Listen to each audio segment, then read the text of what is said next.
Lieutenant Commander Jax Harlow, in light of your repeated insubordination, flagrant disregard for chain of command, Admiral Dunwich paused to squint at his tablet, and I quote, creative interpretation of basic military protocols. This tribunal sentences you to observation duty on planet XB-427. Jax stood at attention, her face betraying none of the absolute fury brewing beneath her regulation uniform.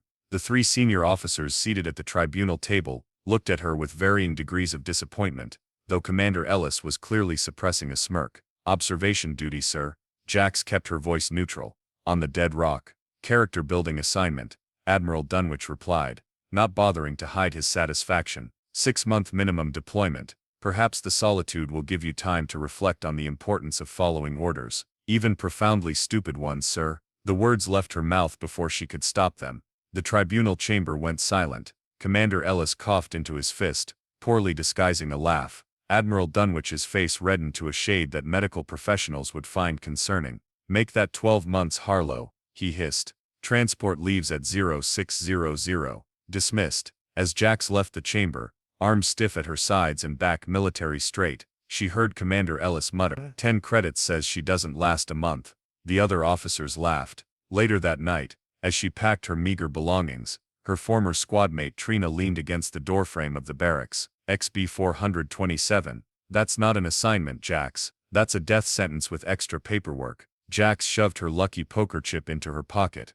I figured that out, thanks. No one comes back from observation posts like that. They're putting you on a rock with no resources, minimal supplies, and hoping I die so they don't have to deal with court-martialing me properly. Jax zipped her bag shut with unnecessary force. Yeah, I got the subtext. Trina crossed the room and put her hand on Jax's shoulder. You could always apologize. Maybe they'd reconsider. Jax snorted. Apologize for stopping that orbital bombardment of a civilian settlement, for disobeying an order that would have killed thousands of innocent people, because some intelligence officer couldn't read a basic scan properly. She shook her head.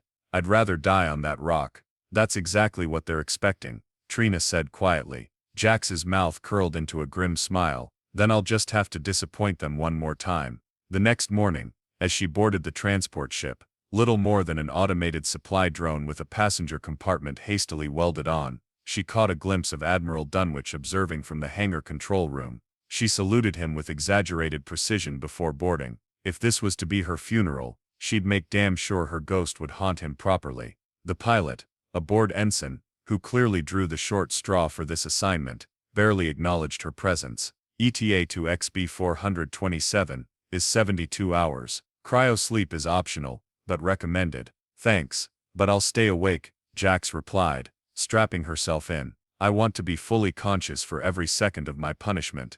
The ensign shrugged. Your funeral. He seemed to realize what he'd said, and had the decency to look embarrassed. Exactly, Jax said with a tight smile. My funeral. Jax's descent to XB-427 was less of a landing, and more of a controlled crash. The transport pod, designed for cargo, not people, shuddered and wheezed through the thin atmosphere, its heat shields glowing an alarming shade of orange as it plummeted toward the surface. Warning: atmospheric density exceeds recommended parameters. The pod's AI chirped in a voice far too cheerful for the situation. Probability of successful landing, 62%. Only 62, Jax muttered, gripping her harness as the pod lurched violently to one side. Might as well round up and call it a sure thing. Through the viewport, she watched the landscape rush toward her.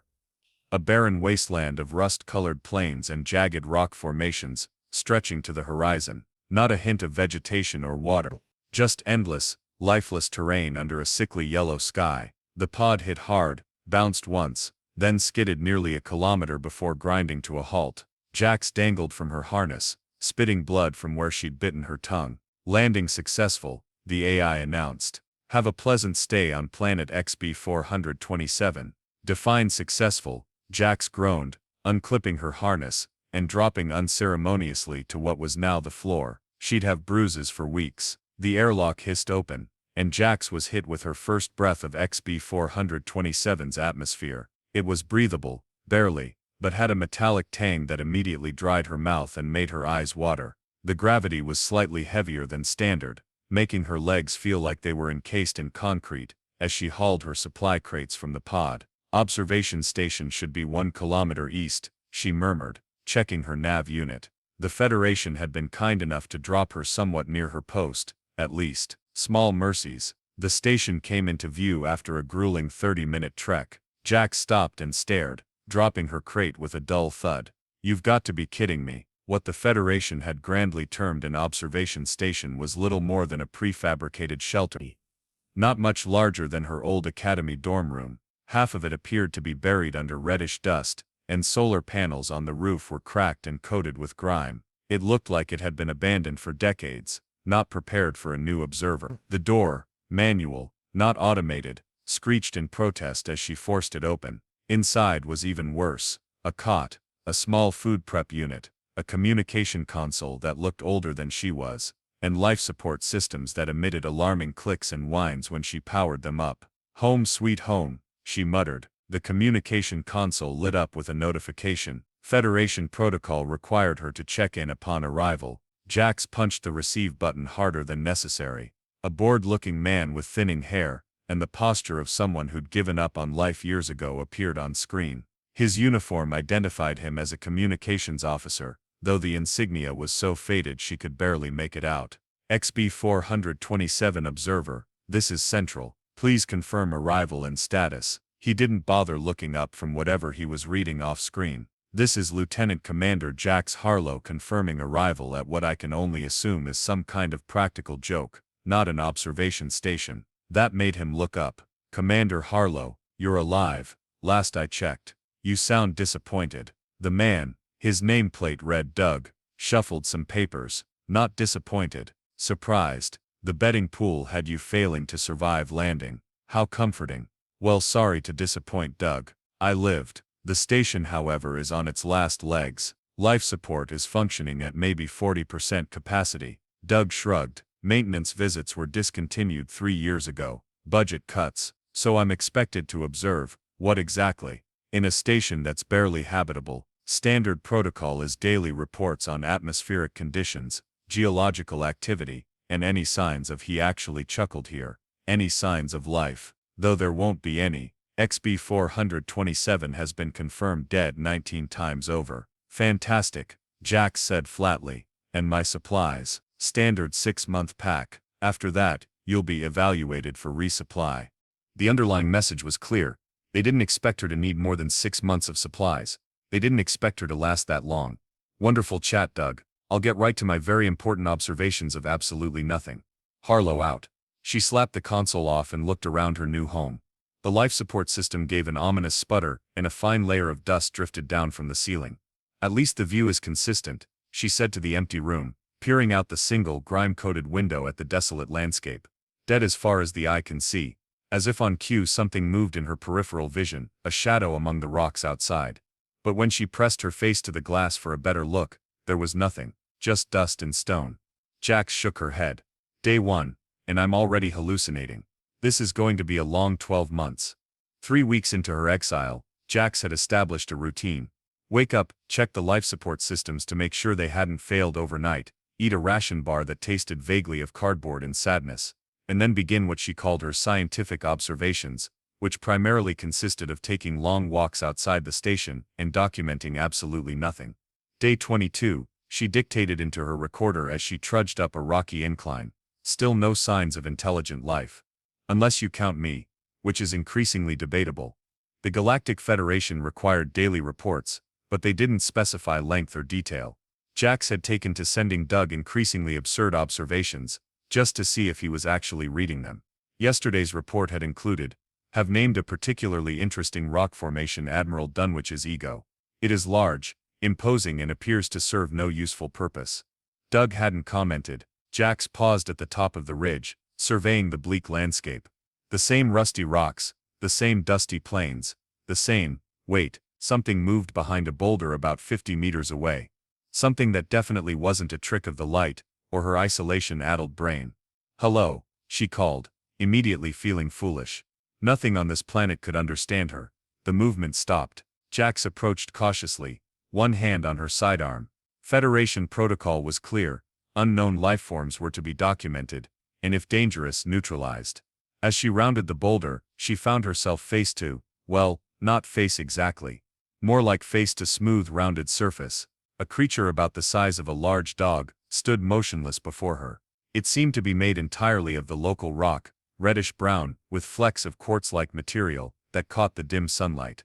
It had no visible eyes, mouth, or any features that Jax would typically associate with a living being. Yet somehow, she knew it was alive, and watching her. "Well, hello there," she said softly, holstering her weapon. "You're not supposed to exist, you know that." The creature made no sound but shifted slightly, small pebbles cascading from its surface as it moved. It had no legs, instead seeming to flow across the ground like viscous liquid that maintained its general shape. Jax crouched down, fascinated. "What are you? Silicon-based lifeform. The scanners wouldn't have picked you up if you were. Federation tech is programmed to look for carbon-based life." The creature extended what might have been a limb, a tendril of stone that moved with surprising fluidity. It touched Jax's boot, then retreated quickly. "I'm not going to hurt you," she said, then laughed at herself. "And now I'm talking to a rock. Doug would have a field day with this." To her surprise, the creature moved closer. It seemed curious, extending its tendril again to touch her boot, then her leg. Jax remained perfectly still, barely breathing. The creature's touch was gentle, almost tentative. "I think I'll call you Pebble," she decided. "Not very creative, but it suits you." Pebble, if it understood it had been named, moved in what might have been a circle around Jax, examining her from all angles. Then to her astonishment, it produced a small stone from within its body and placed it at her feet. "Is this a gift?" she asked, picking up the stone. It was smoother than the surrounding rocks, almost polished, with a pattern of concentric circles on its surface that didn't look natural. "Did you make this?" Pebble made no response, but continued watching her. Jax pocketed the strange stone and on impulse, offered one of her ration bars to the creature. "Probably tastes like dirt to you too," she joked. Pebble approached the food cautiously, extended a tendril, and absorbed the ration bar into its body. For a moment nothing happened. Then the creature began to change color, the reddish-brown shifting to include streaks of the ration bar's beige wrapper. "Well, I'll be damned," Jax whispered. "You can incorporate new materials into yourself." As if responding to her realization, Pebble suddenly moved away, disappearing behind another boulder. Jax followed, but when she rounded the corner, she stopped dead in her tracks. There weren't just one or two of these creatures, there were dozens, all different sizes, and slightly different colorations, all moving with that same fluid grace that defied their seemingly solid composition. "Not so dead after all," Jax murmured, grinning wildly. "Oh, Doug is going to hate this." Pebble returned to her side, pressing against her leg in what felt almost like affection. Another creature approached, larger and darker in color, moving with more authority. It examined Jax for a long moment, then extended a tendril toward her face. Instinctively, Jax knelt down, allowing the creature to touch her cheek. The contact was cool, and slightly rough, like fine-grained sandpaper. She felt a slight vibration, almost like a purr. "Hello to you too," she said. "I'm Jax. I think we're going to be friends." That night, as she prepared her daily report, Jax stared at the communication console, torn. Protocol demanded she report all lifeform discoveries immediately, but something told her that revealing Pebble and the others would be a mistake. The Federation wasn't known for its gentle handling of newly discovered species, especially ones on planets designated for potential resource extraction. "Day 22, she began, speaking into the recorder. "No signs of life. Station functioning at minimal capacity.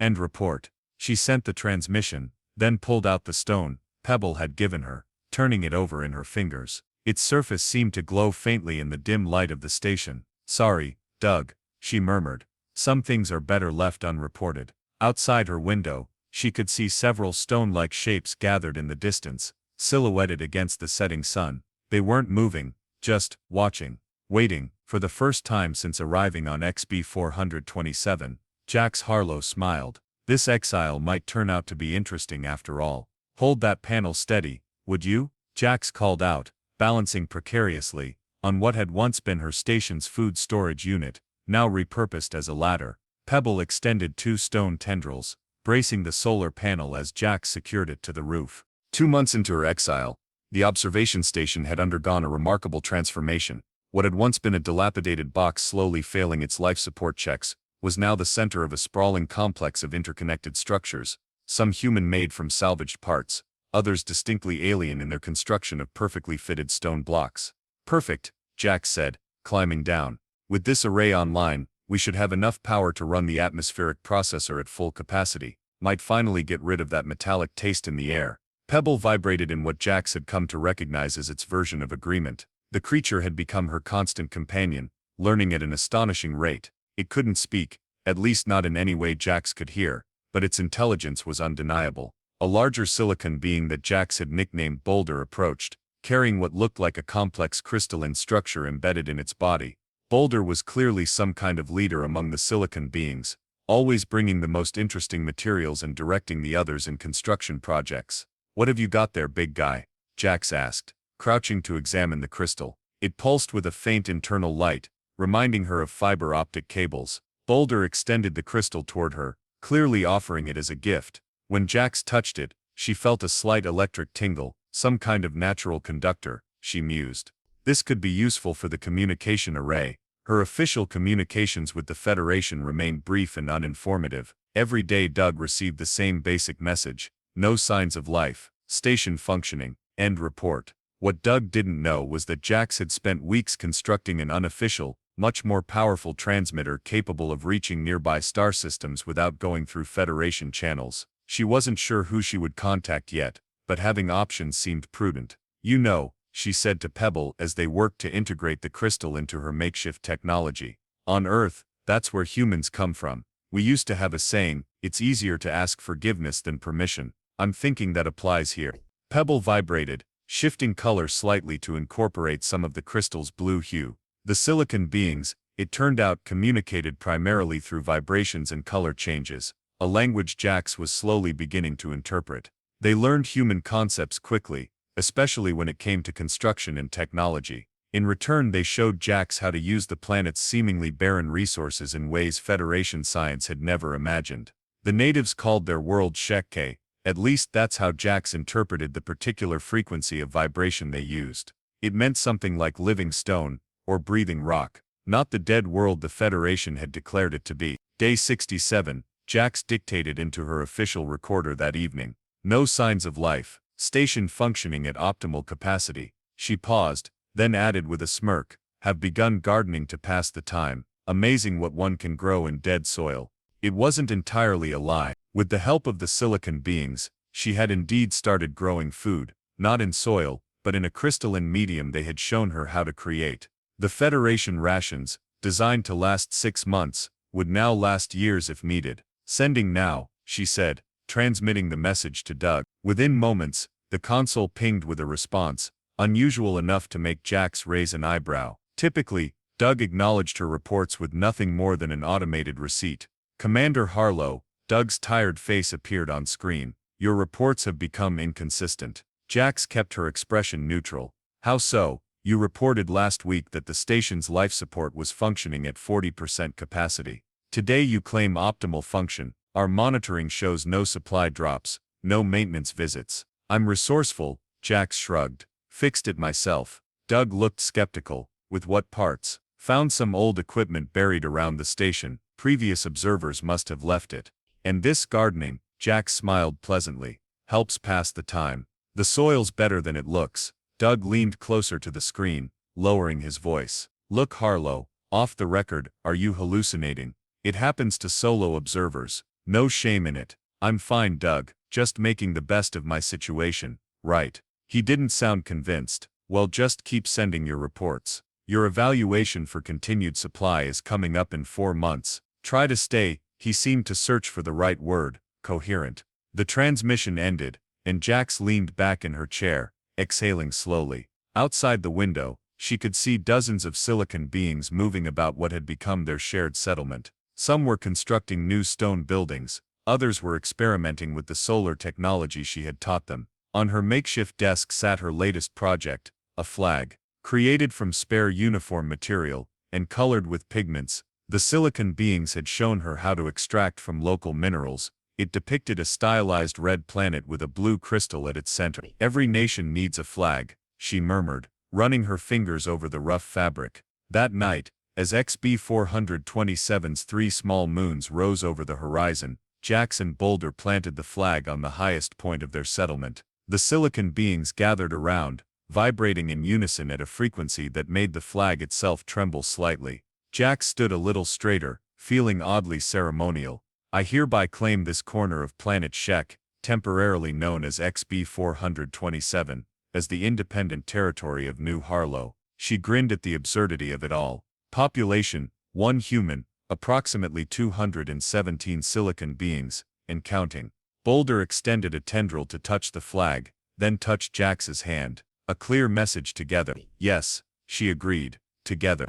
As she walked back to her now thriving station, Jax couldn't help but laugh at how her punishment had transformed into perhaps the most fulfilling assignment of her career. She was building something meaningful here, something the Federation, with all its bureaucracy and blind spots, had failed to see was possible. The irony wasn't lost on her that she'd been sent here to die, and instead had found more life than she'd ever expected. Jax was deep in the crystal caverns with Boulder when the alarm sounded, a high-pitched wail from the proximity sensor she'd installed around the settlement perimeter. She'd never expected it to actually trigger. That can't be good, she muttered, scrambling up the natural stone stairway the Silicon beings had crafted for her. Boulder followed, moving with surprising speed for something so massive. By the time she reached the surface, Pebble was already waiting, vibrating with an urgency she'd never felt from the creature before. Through the settlement's crude but effective periscope, built from salvaged transport pod parts, Jax saw what had triggered the alarm. Ships,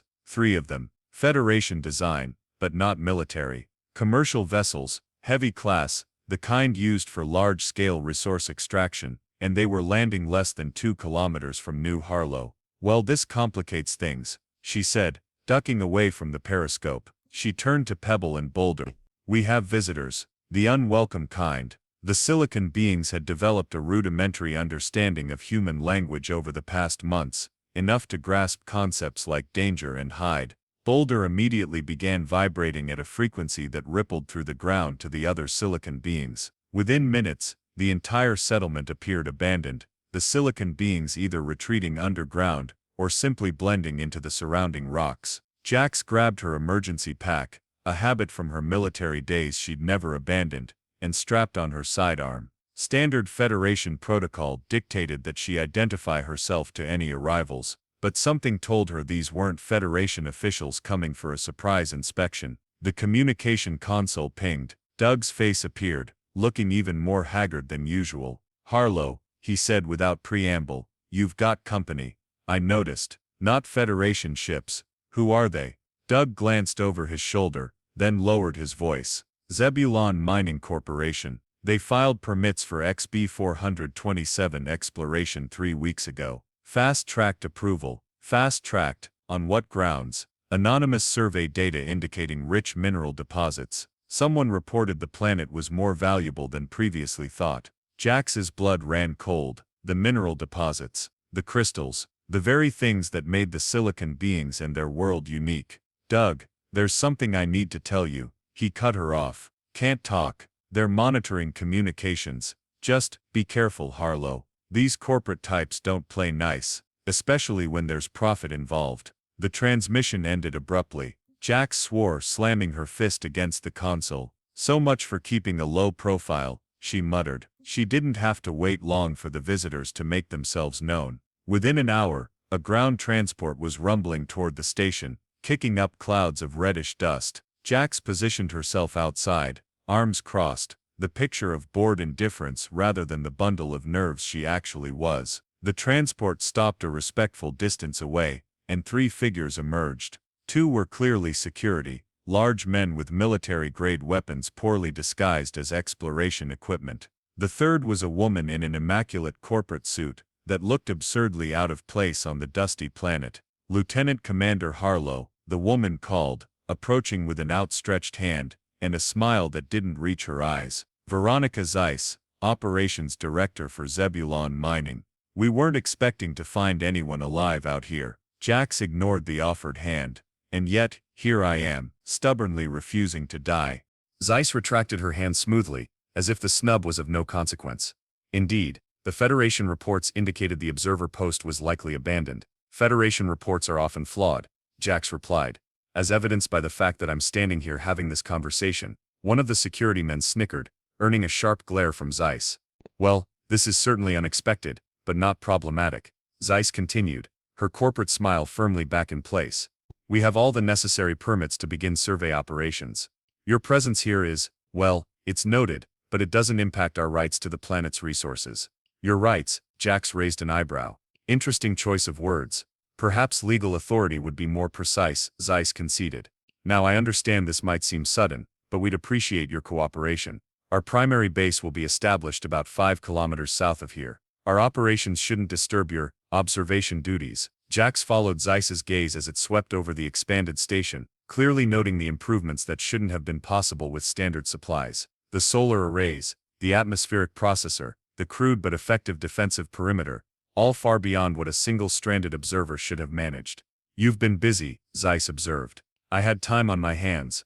Evidently. Zeiss's smile thinned. Commander, let me be direct. Our preliminary scans show significant mineral deposits in this region, particularly rich in exotic crystalline formations. The Federation has already approved extraction permits. This planet is dead, a resource to be utilized, not preserved. Is that so? Jax said, keeping her voice level despite the anger building inside her. And if I told you this planet isn't as dead as the Federation thinks? Zeiss laughed, a practiced dismissive sound.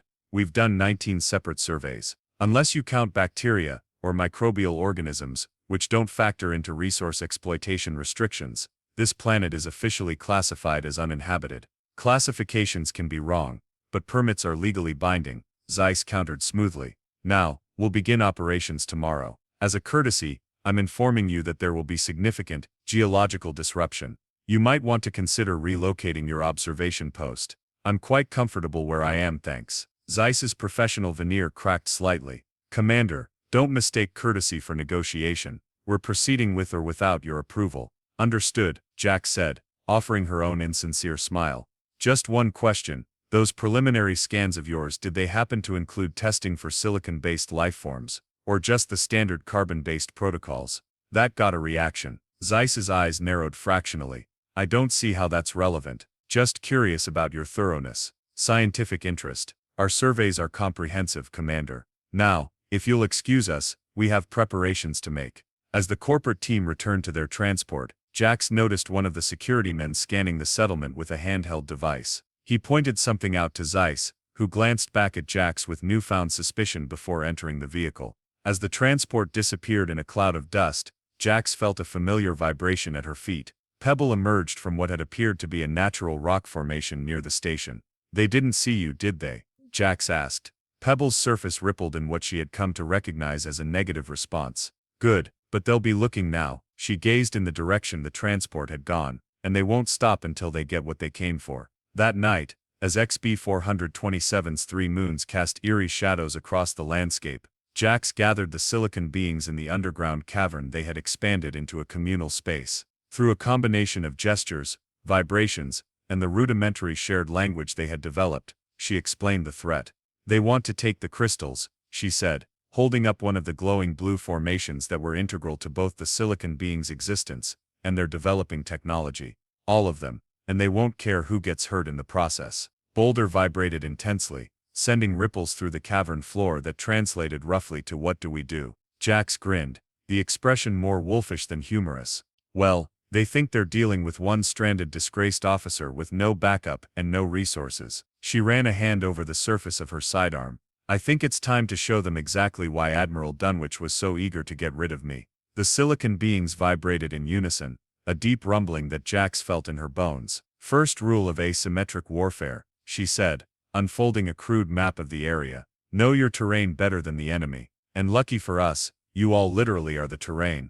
The first Zebulon mining team arrived at dawn, a convoy of heavy equipment rumbling across the rusty plains toward the richest crystal deposit, directly beneath the main settlement of New Harlow. They found Lieutenant Commander Jax Harlow, standing alone in their path, arms crossed, looking thoroughly unconcerned. "Morning, gentlemen," she called, as the lead vehicle ground to a halt. "Lovely day for an illegal mining operation." The site supervisor, a burly man with foreman emblazoned across his protective gear, climbed down from the lead excavator. "Nothing illegal about it, Commander. We have permits." He waved a tablet at her, Now step aside or be removed.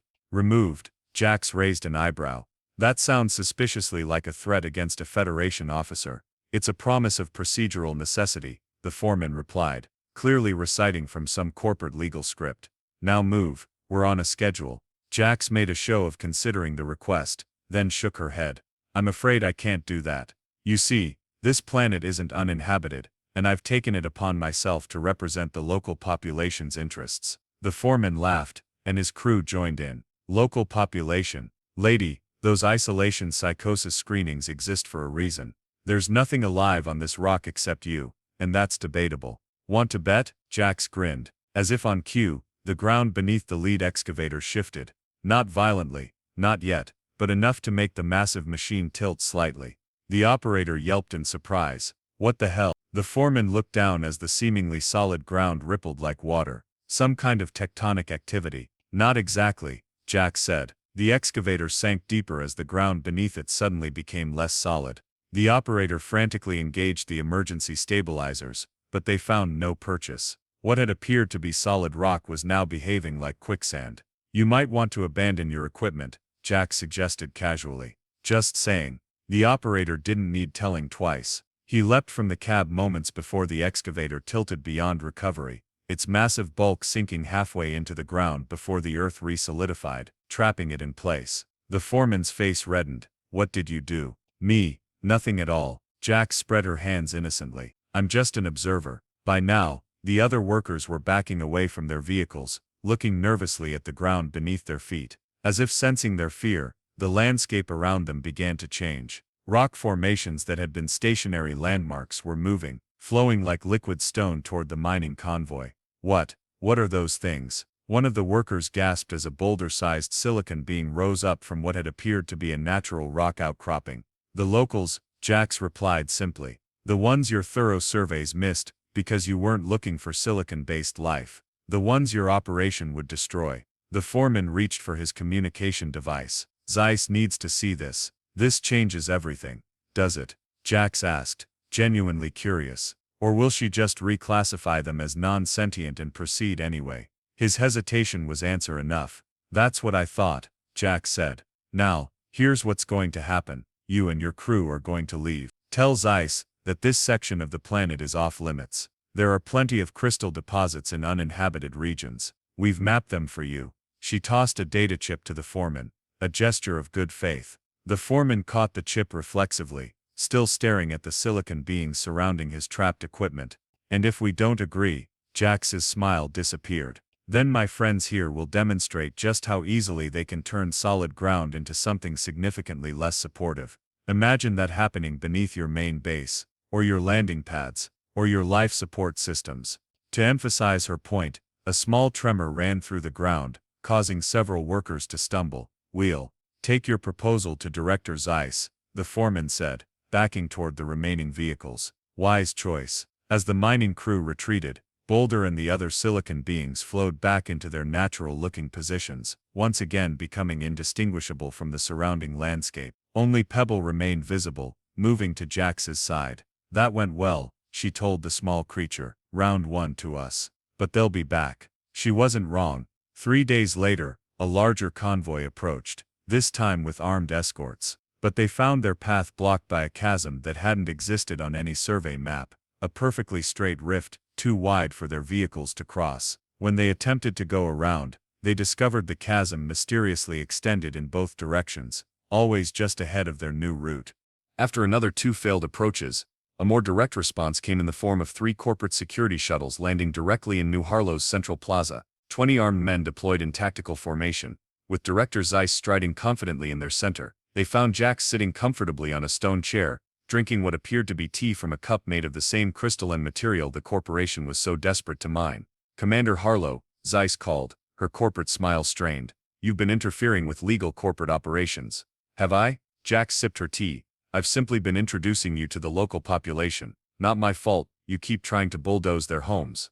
Zeiss signaled, and her security team raised their weapons. I've reviewed Federation law thoroughly. Silicon formations, regardless of their apparent mobility, do not qualify as sentient life under Statute 47B of the Colonial Resource Management Act. Fascinating interpretation, Jax replied. I especially like how you say apparent mobility as if they're just rocks rolling downhill. This posturing is pointless. Zeiss snapped. We have the legal right to these resources, and we have the firepower to enforce that right.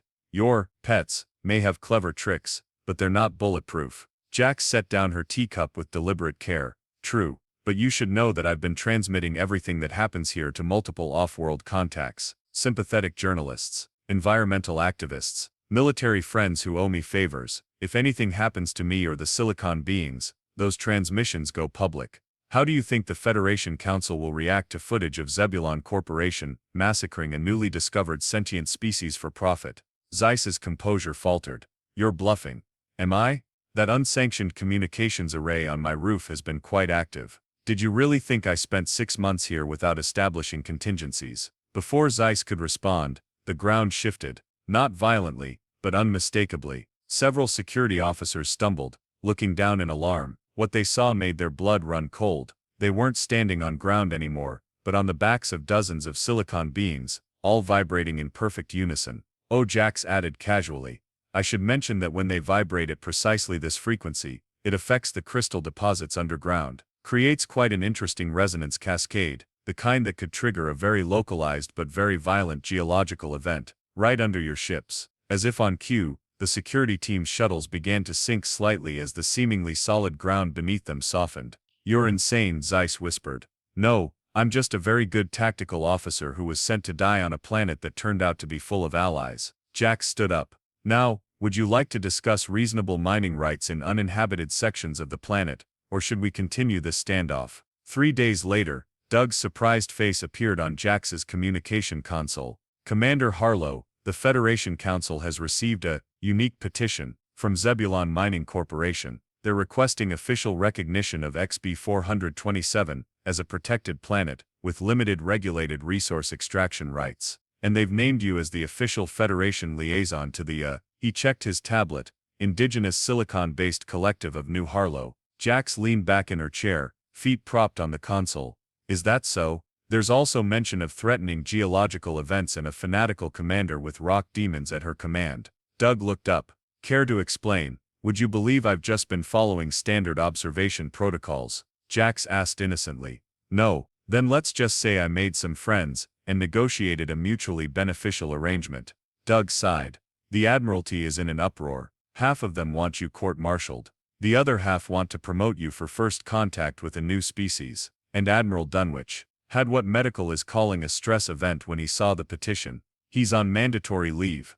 Doug actually smiled, the first genuine expression Jax had seen from him. For what it's worth, I had you at 8 months in the betting pool for how long you'd survive. Never imagined you'd not only live but establish a new sovereign territory. Jax glanced out the window where Boulder was teaching younger silicon beings how to form perfect building blocks for a new community center. Pebbles sat on the windowsill, vibrating contentedly. Neither did I, Doug, she admitted. But sometimes the best way to survive a death sentence is to build something worth living for. She turned back to the screen. Now about those diplomatic credentials I'll need.